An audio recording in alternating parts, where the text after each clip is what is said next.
School को नियमित आसुनाहांती शिक्षक धारणारे छात्र छात्री शिक्षा व्यवस्थार एभली अभावनीय चित्र देखा मिली पाललहड़ा ब्लॉक अंतर्गत मुनिपालपुर ग्राम मुनिपालपुर प्राथमिक विद्यालय रे प्रथम रु पंचम श्रेणी पर्यंत पाठ पढ़ाइबाकु थिले जणे शिक्षयित्री।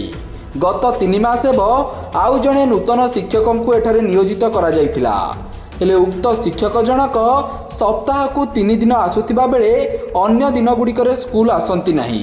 एने प्रधान शिक्षयित्री पाललहड़ा ब्लॉक शिक्षा अधिकारी को जणाइथिले। ग्रामवासी माने मध्य ब्लॉक शिक्षा अधिकारी को एने लिखित अभियोग करथिले। तथापि शिक्षक जनक नियमित स्कूल आसुनाहांती। आ सबुठारु बड़ कथा है चलित जानुआरी मासरे दीर्घ 15 दिन हेब शिक्षक जनक दिने हेले स्कूल आसी नाहांती। फल छात्र छात्री को पाठ पढ़ाइबारे बाधा उपजिछि। शेष में बुधवार ठारू समस्त छात्र छात्री और अभिभावक माने स्कूल गेट रे ताला पकाई धारणार बसिछंती। समस्यार समाधान न हेबा जाए धारणारू उठिबे नाही बोली कहिछंती। अन्यपटे सीआरसीसी आसी अभिभावक और छात्र छात्री सह आलोचना करथिले भी 2 दिन हैला धारणा जारी रहिछि। मोर नाम लिप्सा साहू। एठी प्रथम रु पंचम जाए 23 जन पिला छंती। आमर एठी पढ़िबारे बहुत असुविधा होउची।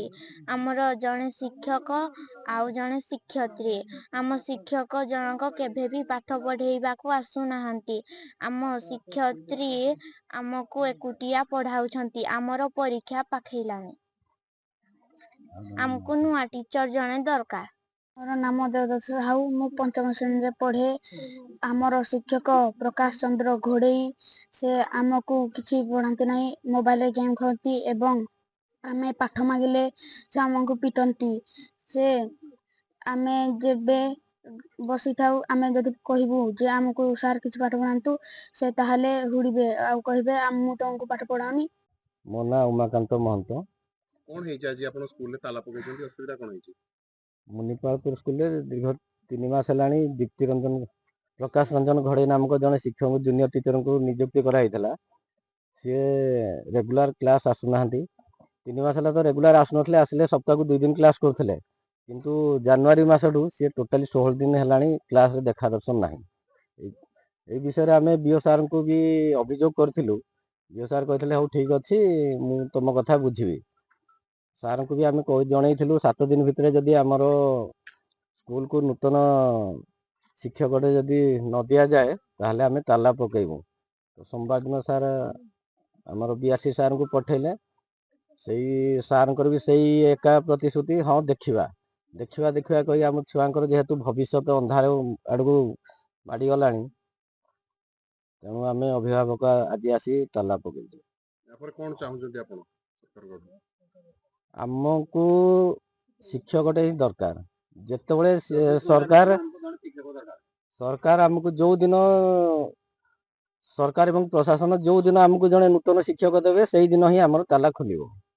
ग्रामवासी ए बाबद बीओ सार को संपूर्ण अवगत कर सार सोमवार दिन आसी ए बाबद ग्रामवासी को मत कथा देते आम ए विषय विचार कर निश्चित जड़े शिक्षक देवु।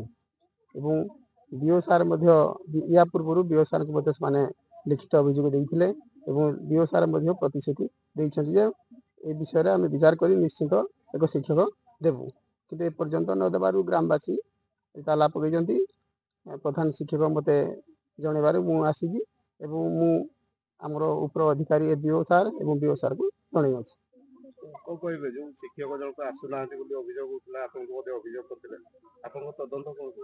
हाँ मु आसली से शिक्षक अनुपस्थित अच्छा ए विषय में ऑफिस जन बीओ सार को जन। ऑफिशियली कौन रिपोर्ट पाइले आप देखिले आसिकी प्रकृत घटना कौन बोली जानले? प्रकृत से अनुपस्थित एवं कार्य त्रुटि अवहेला। पाललहड़ारू सुब्रत दास का रिपोर्ट सत्यपाठ न्यूज।